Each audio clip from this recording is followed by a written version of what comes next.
Hello again and happy late Thursday evening local time as I start this video from Metro Manila, the Philippines, Southeastern Asia. Yes, next Monday, with an almost 100% likelihood, Joe Biden will be formally elected or confirmed as the US President, number 46, given the fact that Grover Cleveland in the late 19th century served two separate terms as the US president, so he's counted as the 22nd and the 24th US president. It is time to look back on the post World War II US presidential elections, 48 to 2020. So some summaries. The last truly landslide election, so both in terms of the popular vote and in terms of the electoral vote, or the most recent one anyway, happened in 1984, when Ronald Reagan was triumphantly re-elected US president with about 59% of the popular vote and with 525 of the 538 presidential electors having won 49 states out of 50. His loyal vice president and eventual successor as US President, George Bush Sr., was able to accomplish the last electoral college landslide victory by winning 40 states in the 1988 US presidential elections. That gave him 426 electors out of 538. He's also the last US presidential candidate to win the US presidential election with over 53% of the vote. So since 1988, the trend has been towards closer presidential elections overall. The very closest ones occurred, well, already in 1960, when neither the incumbent vice president and Republican presidential candidate Richard Nixon nor his Democratic challenger, and according to the official and much disputed results, winner John Kennedy, was able to get 50% of the vote. Kennedy was declared the winner with 49.7% of the popular vote and 303 electors, compared to Nixon's 49.6% of the electoral vote, of the popular vote, and 219 electors. And during those elections, it has happened twice that the official winner of the election has received fewer popular votes, the loser, the main loser. In 2000, George W. Bush, according to the official and somewhat disputed election results, got under 49% of the vote, and if I remember correctly, so did the popular votes winner, then Vice President Al Gore. However, in the Electoral College, Bush was able to win it by a razor-thin margin, getting 271 electors out of 538. And then in 2016, when Donald Trump triumphed over former US First Lady, US Senator for New York, and US Secretary of State or Foreign Minister Hillary Clinton, getting about 46% of the popular vote, but winning in the Electoral College decisively with 304 electors. Two of his electors were faithless, and then the popular vote, however, went to Hillary Clinton. The victory in the popular vote, I meant she got 48% of the popular vote. Incidentally, Hillary Clinton's husband, Bill Clinton, became the only US president after the Second World War to be elected to and to serve 2 full terms without ever winning a majority of the popular vote.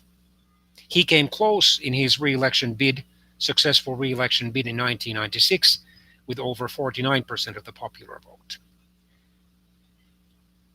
In 1993, he only got around 43% of the popular vote. And then the only US president to resign the office because of the almost certain impeachment and removal from office due to the Watergate affair, Richard Nixon, had the dubious distinction of first narrowly winning the presidency in popular vote with over 43% of the vote over his Democratic challenger, then Vice President Hubert Humphrey in 1968, then winning an easy re-election by a landslide with over 60% of the popular vote and 49 states out of 50, although he lost one faithless elector to the Libertarian Party's presidential candidate, John Hospers. So that happened in 1972, and his unpopular Democratic challenger was the U.S. Senator George McGovern of South Dakota. But less than 2 years after his triumphant re-election, which had happened in November 1972, he had to leave office in August 1974 because the U.S. House of Representatives would certainly have impeached him on 3 charges, and the U.S. Senate would almost certainly have removed him from office sooner or later, since under 20 U.S. senators, according to estimates by both the Republican leader of the U.S. Senate, Minority Leader Hugh Scott, and by a former Republican presidential candidate, U.S. Senator Barry Goldwater of Arizona, under 20 senators were going to definitely defend President Nixon against all impeachment charges to the end. And he would have needed a minimum of 34 U.S. senators to assuredly stay in office. Incidentally, since Nixon, 2 U.S. presidents have been impeached, but both of them have been acquitted of the impeachment charges. Bill Clinton, in connection to especially his attempt to hide his extramarital affair with a young White House intern and later an employee of the U.S. Defense Department in the Pentagon complex, Monica Lewinsky, was impeached by the U.S. House of Representatives in December 1998 for perjury because he had lied under oath that he had not had a sexual relationship with Ms. Lewinsky, and obstruction of justice because he had tried to wiggle his way out of those charges with his legal team. However, in February 1999, the U.S. Senate found him officially not guilty of both charges. The perjury charge failed by a vote of 45 to 55, so only 45 favored it, while 55 opposed it, while the obstruction of justice charge failed by a vote of 50 to 50. 5 Republican senators opposed Clinton's removal from office on both charges, while a whopping 10 opposed his removal from office on the first, or perjury, charge. And then Donald Trump was impeached by the U.S. House of Representatives for the abuse of power because he had tried to pressure in a telephone conversation in July 2019 the new Ukrainian president Volodymyr Zelensky to investigate the alleged financial and other wrongdoings by former U.S. President and now the U.S. President-elect Joe Biden and his surviving son Hunter Biden. However, in February 2020, the Republican-controlled U.S. Senate, in an almost straight party line vote, acquitted Donald Trump of the impeachment charge. Only one Republican U.S. Senator, ironically, the party's former U.S. Presidential candidate, and now junior senator of Utah, Mitt Romney, voted for Trump's removal from office. And then, at least the following winners of the US presidential elections between 1948 and 2020 have won the election in the Electoral College without winning a majority of the US states. John Kennedy did, although his vote almost certainly was caused by his official victory was almost certainly caused by vote rigging in 1960.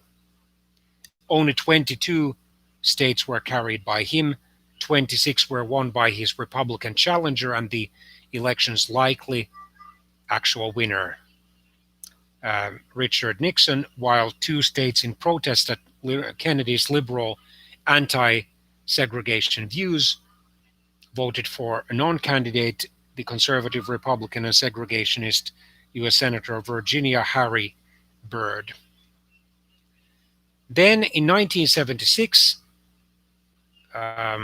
former Georgia Governor Jimmy Carter was able to narrowly defeat the incumbent U.S. President and Republican presidential candidate Gerald Ford, although he only carried or won 23 states, almost all of them to the east of the Mississippi River and the District of Columbia.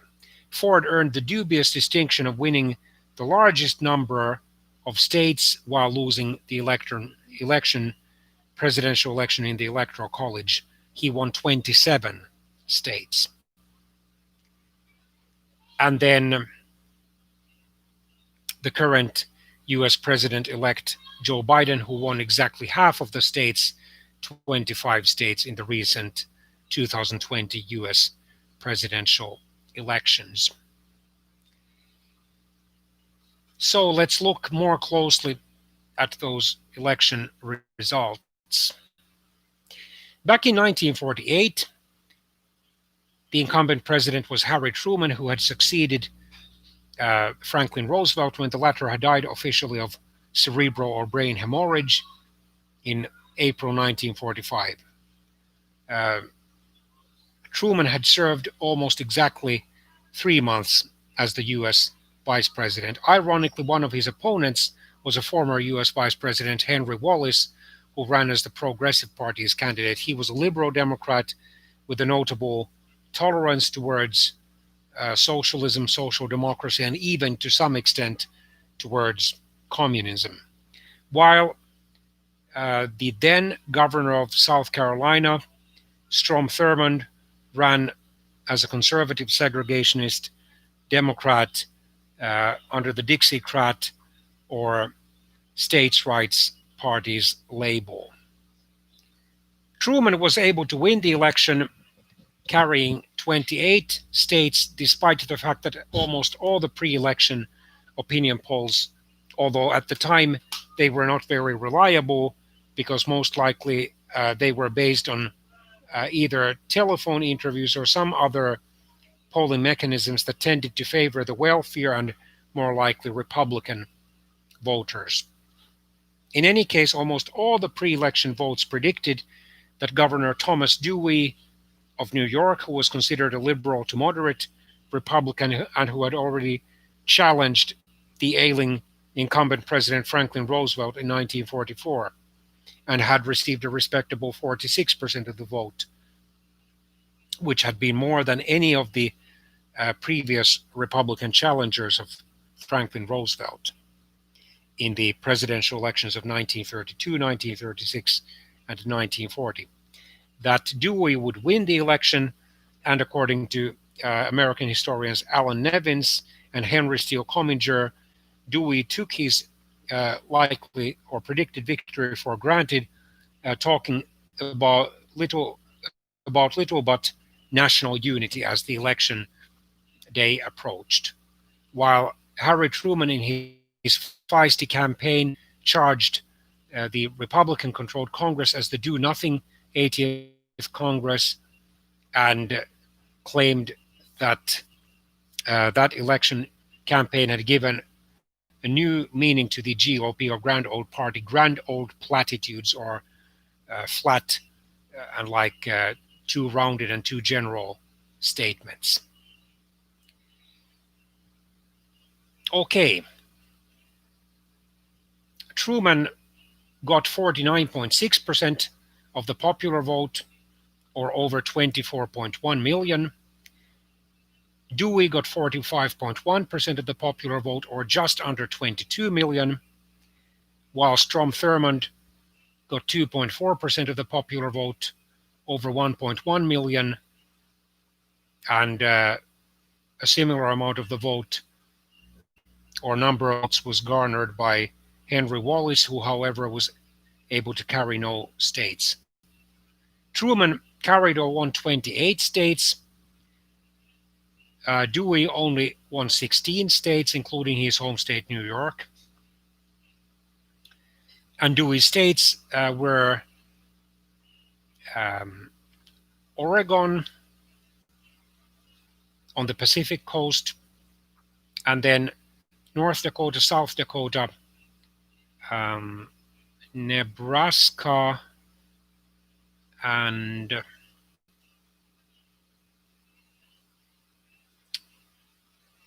maybe Kansas.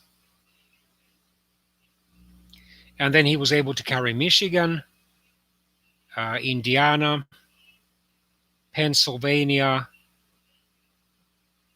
Delaware, Maryland, New Jersey, New York, Connecticut, Rhode Island, Vermont, New Hampshire, and Maine. Thurmond was able to carry 4 states, Mississippi, Alabama, Louisiana, and South Carolina. In addition, one faithless Truman elector voted for Thurmond, having been elected from Tennessee. So when the Electoral College met in December 1948, Truman got 303 electors, Dewey was given 189 electors, and Thurmond got 39 electors.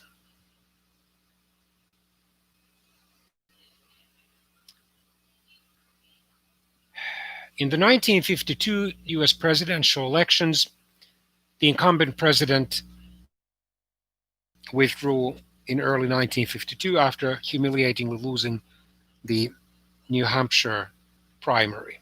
However, according to William A. de Gregorio's 1993 edition of his classical book, The Complete Book of US Presidents, Truman had decided as early as in 1949, so at or near the start of his second and full term as US president, not to seek re-election because he wanted to re-establish the two-term tradition of US presidents, which his longtime predecessor, Franklin Roosevelt, had broken in 1940. Besides, in 1951, or by 1951, 36 of the then 48 state legislatures, because Alaska and Hawaii were not yet states, that would happen in the late 1950s, ratified the 22nd U.S. Constitutional Amendment, which limited the presidents to, under normal circumstances, full 2 terms or 8 years in office, and under exceptional circumstances where, because of the predecessor's death or through the declaration of physical and or mental incompetence to serve, a maximum of 2.5 terms or 10 years. Even though the amendment was not made retroactive to Truman, but he, as the then current incumbent, could run, Truman decided not to run. He had become notably unpopular because of the allegations that there was a massive number of communist infiltrators in the US federal government, fueled especially by the virulently anti-communist Republican US Senator Joseph McCarthy of Wisconsin, and also because of controversies caused by the US heavy involvement in the Korean War, which ultimately then ended in a stalemate, neither side winning the other in July 1953, but only with an armistice. And besides the Republican presidential candidate, a general of the U.S. Army, Dwight Eisenhower was popular. He had a likable, usually friendly personality, and although he didn't give very specific promises of what he would do, enough American voters were willing to give him a chance to get rid of communism and corruption, and also because American voters were getting tired of having, for such a long time since 1933, a Democratic president. And besides, Eisenhower was a moderate to centrist Republican, never really a conservative one. His highly intellectual Democratic opponent, then governor of Illinois, Adlai Stevenson, found it difficult to appeal to a broad section of the American public because intellectuals were derided as eggheads, because as a basically liberal Democrat, he was too much associated with the Truman administration, although he had never been a member of the Truman administration. And well, for some deeply religious, including conservative Christian voters, the fact that he had divorced his wife was also an issue. In those presidential elections, I should mention the voter turnout, which was only 53% in the 1948 US presidential elections. It rose dramatically to 63.3% in the 1952 US presidential elections. Eisenhower won 55.2% of the popular vote, over 34 million votes, compared to Stevenson's 44.3%, or over 27.3 million votes. Stevenson was only able to carry 9 states, most of them in the South, while Eisenhower carried 39 states. So Kentucky, West Virginia, then North Carolina, South Carolina, Georgia, Louisiana, Alabama, Mississippi, and Arkansas were carried by Stevenson. This was ironic given the fact that Stevenson actually supported, at least in principle, getting rid of the racist and cruel segregation system in the southern United States. Moving over to the 1956 US presidential elections, so far this has been the last time when the two major US political parties, the Republicans and Democrats, have had in 2 consecutive elections the same presidential candidates. Despite his health problems and his image of not being a very vigorous, openly vigorous or active leader as the US president, and despite the fact that he had suffered a moderate heart attack in September 1955 and then an acute intestinal attack in June 1956, Eisenhower was still considered a comfortable enough, moderate enough, and somehow safe enough leader, and especially since the temporary easing of the US-Soviet tensions was about to end, not the least due to the brutal Soviet-led crushing of the Hungarian Revolution, and also the sudden invasion of the Suez Canal by Israel, Britain, and France. Eisenhower was angry about the fact that neither Britain nor France had consulted him through their prime ministers or other government leaders about that military operation.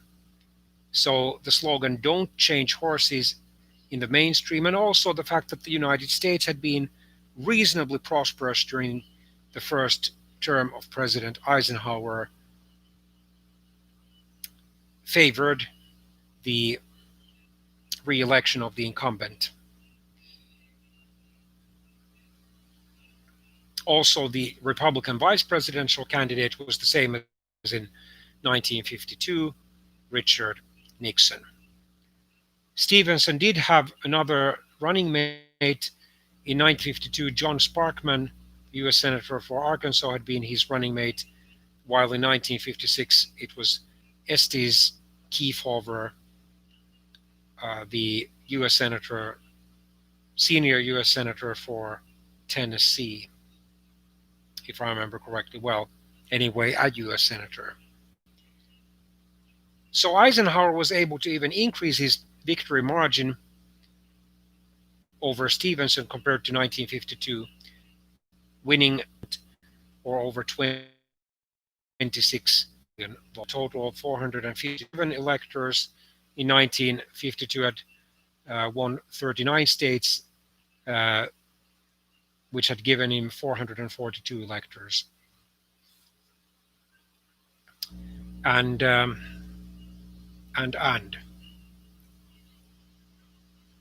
Stevenson only was able to carry 7 states: Missouri, Arkansas, Louisiana, if I remember correctly, Alabama, Georgia, South Carolina, and North Carolina. And actually, one of his southern electors was faithless and voted for Jones. So in the Electoral College vote of December 1956, he only got 73 electors. The voter turnout was down to 60.6%. Then in the 1960 US presidential elections, according to the official and much disputed results, the Democratic candidate, US Senator John Kennedy of Massachusetts, got 49.7% of the vote, carried 22 states, and got 303 votes in the Electoral College. While the Republican presidential candidate, US Vice President Richard Nixon, carried 26 states, getting 49.6% of the electoral vote, of the popular vote, and winning 219 electors. Some 34,221,000 US citizens voted for Kennedy, while about 34,108,000 voted for Nixon. So in terms of the popular vote out of these elections, this has been the post-World War II US presidential elections, this has been the closest one.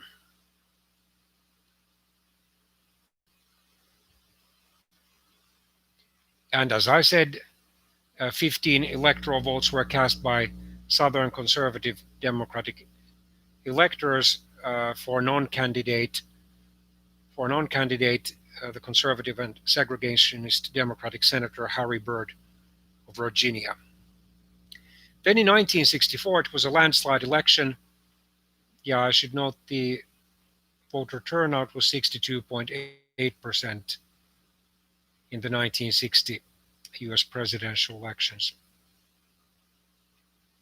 In 1964, the voter turnout was slightly down to 61.9% of the eligible voters, although of course in the United States, since most, or at least many of the federal states require their voting age US citizen residents to register for the election. So out of the registered voters, the voter turnout is always larger than out of the age eligible citizens. And then we have to remember that in the United States, like in many other Western democracies, prisoners cannot vote. But anyway, the issues were civil rights and Great Society, because the incumbent US President Lyndon Johnson, who had almost exactly 1 year before the elections, on November the 22nd, 1963, succeeded the assassinated President John Kennedy. And he, as a congressional veteran, having served from 1937 to 1949 in the US House of Representatives and from 1949 to 1961 in the US Senate, before becoming the US Vice President and then President, and having even served as a congressional assistant before his 1937 election to the US House of Representatives, he knew how to deal with Congress, and until about 1966 he was notably successful in his dealings with the US Congress. So anyway, Johnson won these presidential elections lopsidedly with 61.1% of the popular vote, or over 43.1 million, carrying 44 states and the District of Columbia, meaning the city of Washington, for a total of 486 electors.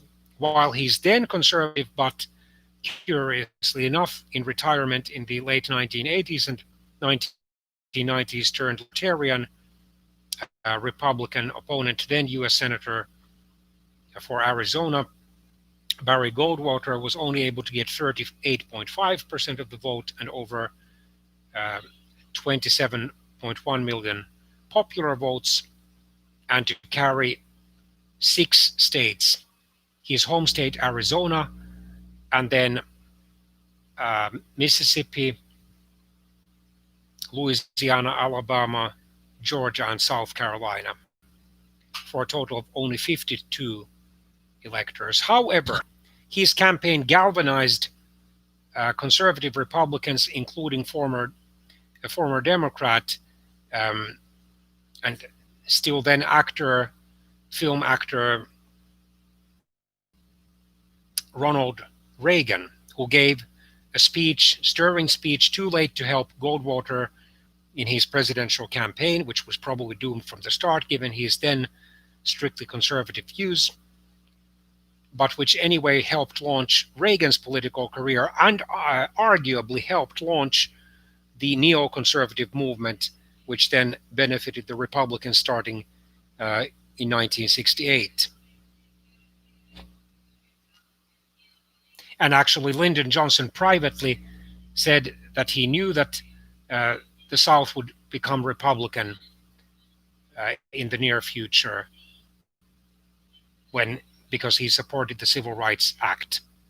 And already some months after his smashing landslide electoral victory, he told an audience that he had probably already lost 2 or 3 million of his votes, because so many Republicans voted for Lyndon Johnson because they saw him as a safer and more moderate and centrist candidate, while Goldwater made many careless statements, such as his crude joke that the United States should drop a nuclear bomb or an atomic bomb in the men's comfort room of the Kremlin, then the Soviet and now the Russian federal government's main palace.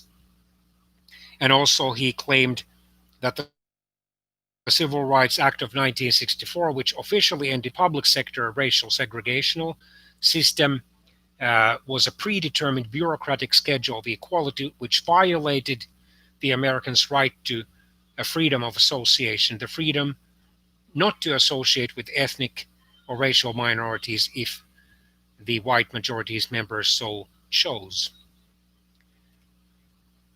And also he promoted the hated right to work laws and opposed the nuclear test ban treaty and opposed the Great Society program. And as historians Nevins and Steele Commager put it in their pocket history of the United States, he represented the virtues of a bygone United States.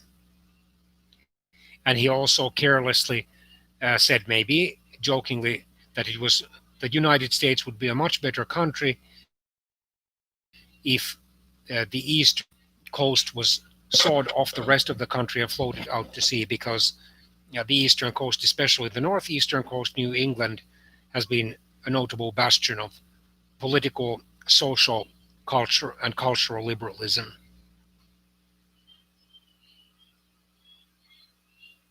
The voter turnout was 61.9%, by the way. In 1968, the voter turnout in the presidential elections was 60.9%. The rapidly escalating US involvement in the Vietnam War, which had sparked massive anti war demonstrations and such pacifist um, actions as the burning of military passports by thousands of young American men, and also there were eventually over 200,000 military age American men who, during the US official involvement in the Vietnam War from 1964 to 1973, refused, for reasons other than studies or medical or physical incompetence or something else, um, to serve in the army, and then dodged the draft by uh, moving as students to, for example, Canada, Britain, and Sweden, and then overstaying there, eventually becoming immigrants there. It wasn't until 1974 when then US President Gerald Ford issued a limited amnesty, conditional amnesty, for these draft dodgers, while his successor as US President Jimmy Carter unconditionally pardoned all of them on taking office in 1977. And then there had been major urban riots in big US cities since 1964, 1965. The Great Society's programs were controversial because, in various cases, the people qualified for all those social benefits, although they were meager compared to especially the northern and central European countries' social benefits. They ended up earning more, in some cases much more, than the working poor. And then controversial rulings by the US Supreme Court, which apparently found Bible reading, at least open reading of the Bible, in the classroom of the public sector schools unconstitutional, but pornography admissible.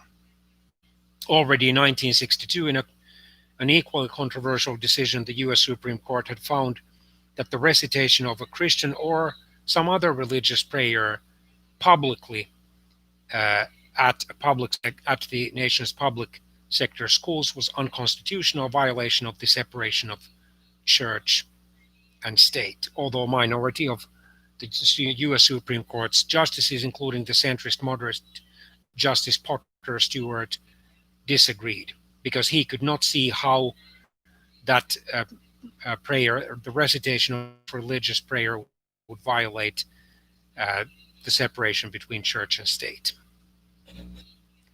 So, because of all of those controversies and the deep divisions inside the US Democratic Party between the mostly northern liberals and the mostly southern conservatives, although a number of members of the and supporters of the US Democratic Party also in the Midwest and elsewhere in the north of the United States also were having second thoughts about voting for the party.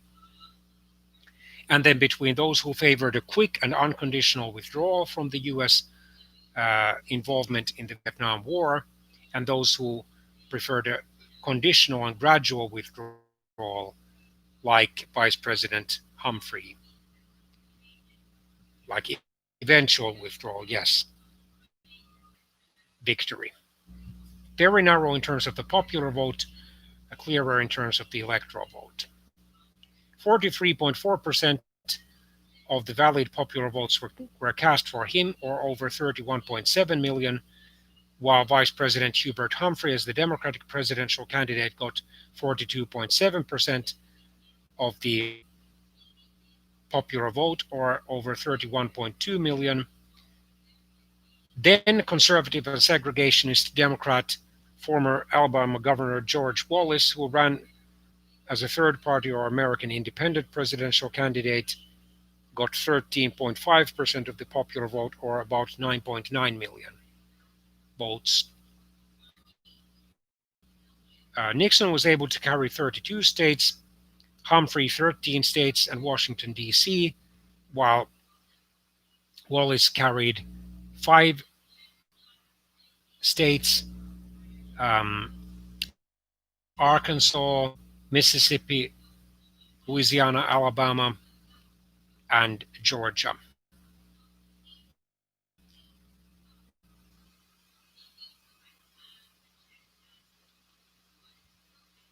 The voter turnout was 60.9%.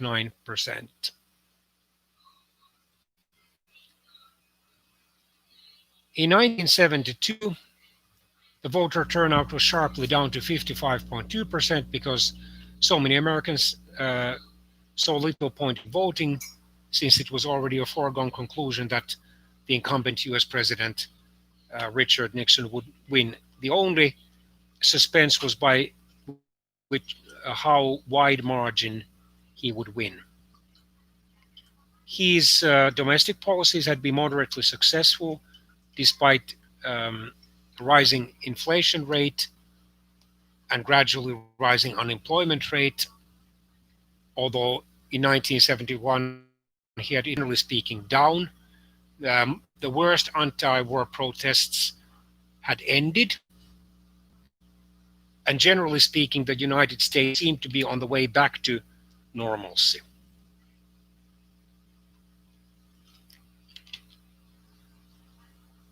And contrary to Nixon, who had been able to win the Republican presidential nomination or renomination with only token opposition, he had only 2 official opponents, neither one of whom gained many votes in any presidential primaries of the Republican Party.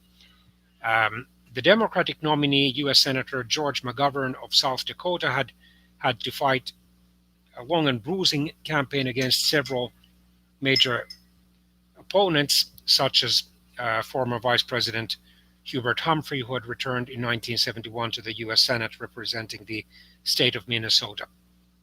Also, McGovern's notably liberal views, he favored an immediate and unconditional U.S. withdrawal from the Vietnam War, which would not, for example, have forced North Vietnam to account for the thousands of American prisoners of war. He also favored an unconditional amnesty for the draft dodgers. He was also in favor of basically abortion on demand and the legalization of some drugs. No wonder, was it Don Segretti or some other Republican mischievous election activist had organized an airplane to fly, or was it a hot air balloon to fly over the Democratic National Convention or some other Democratic presidential campaign event with this slogan, "Peace, pot, promiscuity, vote McGovern." And while thousands of young American voters flocked to the McGovern campaign, the first-time participation of 18 to 20-year-old American voters had no overall effect on the outcome. And while the Watergate break-in had happened over 4 months, almost 5 months before those presidential elections, it didn't yet have any impact on the campaign because back in November 1972, relatively few Americans believed that the president,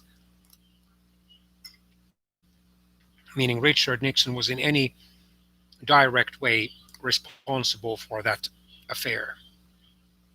Besides, shortly before the election, the National Security Advisor to Richard Nixon and his later Secretary of State or Foreign Minister Henry Kissinger announced that peace was at hand in Vietnam. And indeed, in January 1973, North Vietnam in Paris, officially ending the US involvement in the Vietnam War. US vice president, and Nixon was able to carry 49 states out of 50. Only Massachusetts and the District of Columbia were carried by George McGovern. Even the fact that one of the um, brothers-in-law of the assassinated US President John Kennedy, Sergeant Shriver, was his vice presidential candidate, did not help him. The irony was that while Nixon won a smashing landslide re-election victory in the presidential elections, in the simultaneously held congressional elections, Democrats were able to keep their majorities in both houses of the US Congress. So this was clearly a personal, not a party victory.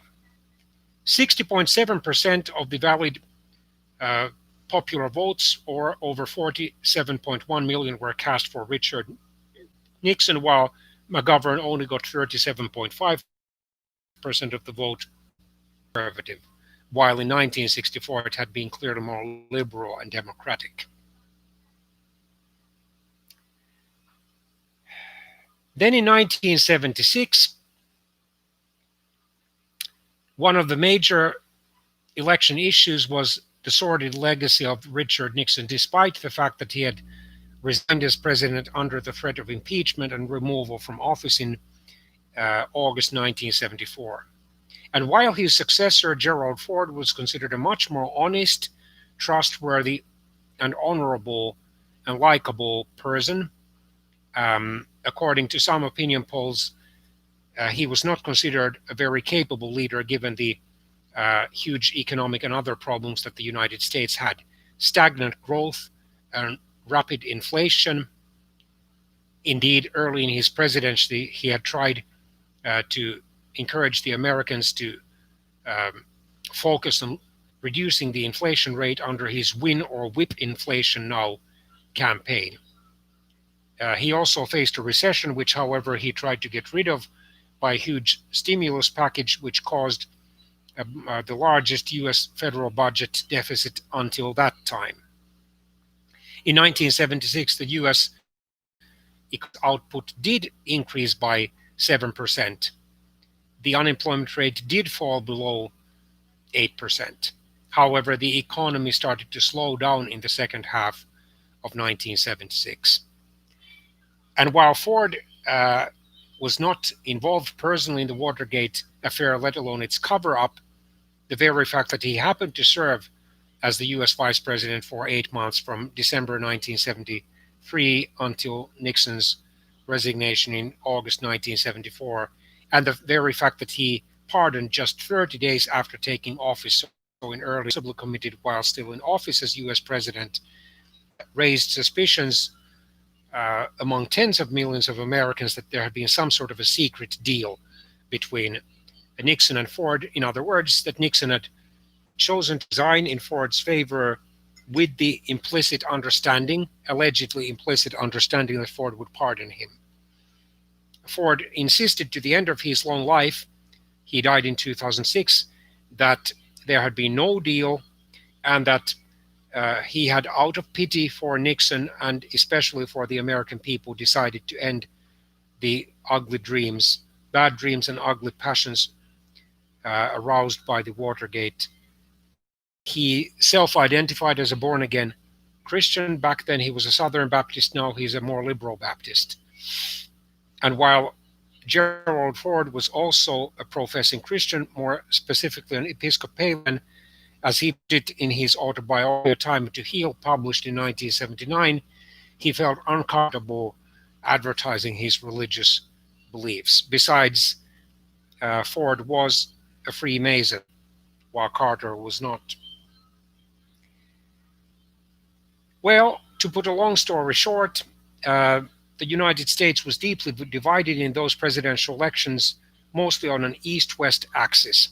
Most of the states in the eastern half of the United States, that is to the east of the Mississippi River, voted or were carried by Carter, while most of the states to the west of the Mississippi River were carried by Ford. Carter was able to win narrowly, despite the fact that there were apparent or alleged irregularities in at least 3 or 4 states. Ford refused to allow any kind of recount or lawsuit effort, which and fully cooperated with President-elect Carter in the presidential transition, which was one of the reasons why Carter warmly and apparently sincerely thanked him at the start of his inaugural address in January 1977. The Fords and Carters were, despite their political and ideological differences, longtime friends privately. So Carter carried 23 states and Washington, D.C. Ford carried 27 states. One of his Washington state electors was faithless and voted for the non candidate, former California Governor Ronald Reagan, almost defeated him in the race for the Republican presidential nomination. One worrisome fact about this election was that despite the huge efforts mounted by Democrats, especially by organized labor and African Americans, only 53.5% of the eligible voters turned out. The inflation rate rose to 12% by 1979. Carter, as a moderate to conservative Democrat, found it difficult to work with the Congress because he had both liberal and conservative leanings. His energy campaign, while apparently sincerely motivated, was watered down in the still nominally heavily Democratic US Congress. And since he perceived himself as an outsider to the Washington establishment, he had never run for a federal public office before running for president. He found it difficult to work with the United States Congress.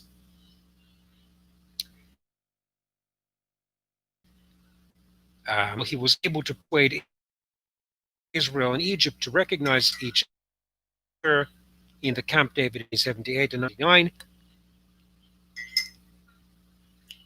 He didn't have terribly good relations with all of the United States allies. One of his prominent critics was West German Federal Chancellor or Prime Minister Helmut Schmidt. Despite the fact that as a social democrat, technically, he should have been closer to Carter than he was to the Republican Ford, but it was actually and ironically the reverse. Schmidt also frequently disagreed with the Polish American National Security Advisor Zbigniew Brzezinski. Of course, the controversial decision, albeit a reluctant, Mohammad Reza Pahlavi to stay in the United States for some months for medical treatment, and there he was eventually operated on. In retaliation, a group of radical Iranian Muslim activists occupied the US Embassy in Tehran, Iran's capital, in November 1979, starting the 14.5-month-long Iranian hostage crisis, which only ended when the next president, US President Ronald Reagan, was inaugurated in January 1981. So all these factors and the fact that political, cultural, and even spiritual problems. Famously, in a major televised speech in July 1979, Carter had declared that the United States was facing a crisis of confidence. Many Republicans blamed him for the crisis, and even some of his Democratic supporters privately believed that the speech was badly articulated and that he should have, instead of blaming the American people or specific groups of American people so much for the United States problems, although many of his observations were reasonably accurate. Many of his accusations were as well. That he should have had a more positive plan, encouraging plan in his speech to overcome the high rates of inflation and unemployment and the low degree of public trust in the elected and other public officials, for example. And already the fact that Carter fairly seldom smiled during his 1980, as it turned out, unsuccessful re-election campaign, while um, Reagan smiled a lot, and he claimed to see no crisis of confidence or any real problem with the American people. In his opinion, the big problem was the US federal government. And apparently, he was sincere and comfortable about his beliefs, while, according to many intellectual and liberal critics, they were rather simplistic ones.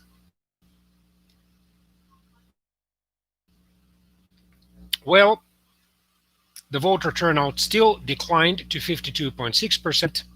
Yeah, and besides, Carter faced a strong intra-party challenge or intra-party challenge from U.S. Senator Edward Kennedy of Massachusetts, who carried his fight all the way to the U.S. Democratic Party's National Convention in August 1980, and he even tried unsuccessfully to change the party's rules to release the presidential uh,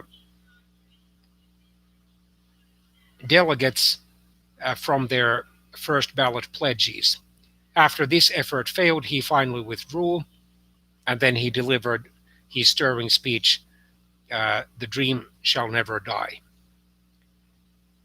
Um, while Reagan had had several rivals to U.S. ambassador to the United Nations, former chairman of the U.S. Republican Party, former uh, informal U.S. diplomat or liaison officer to China, and former CIA director George Bush Sr. And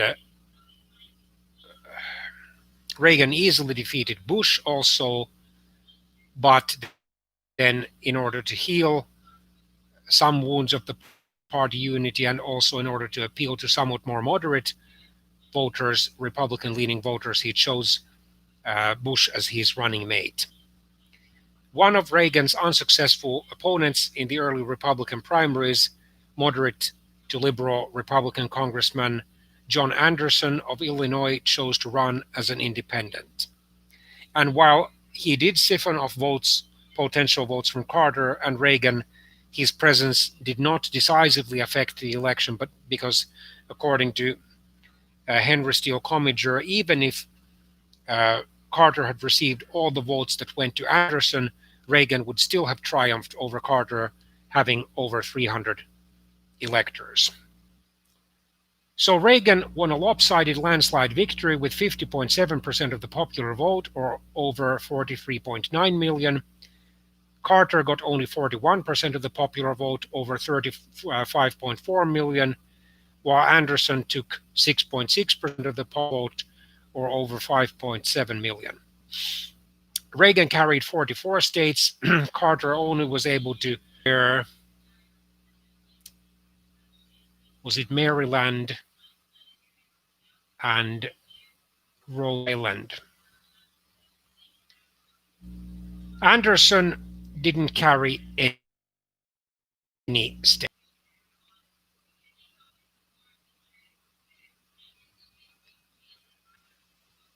During his first presidential stance against the Soviet Union, while privately he started to uh, allow negotiations with Soviet politicians and diplomats on resuming that dialogue, which had basically ended with the Soviet invasion of Afghanistan in December 1979. The US economy had ironically gone into a rather deep recession, which only bottomed out in November 1982, by which time the unemployment rate had risen to 10.8%. It had only been 7.5% at Reagan's inauguration in January. Are going to vote, perceived the economy, initially the House of Representatives, with the Republicans having a narrow majority in the Senate, uh, to approve large, if selective, or wealthy people and wealthy corporations and businesses favoring income tax cuts.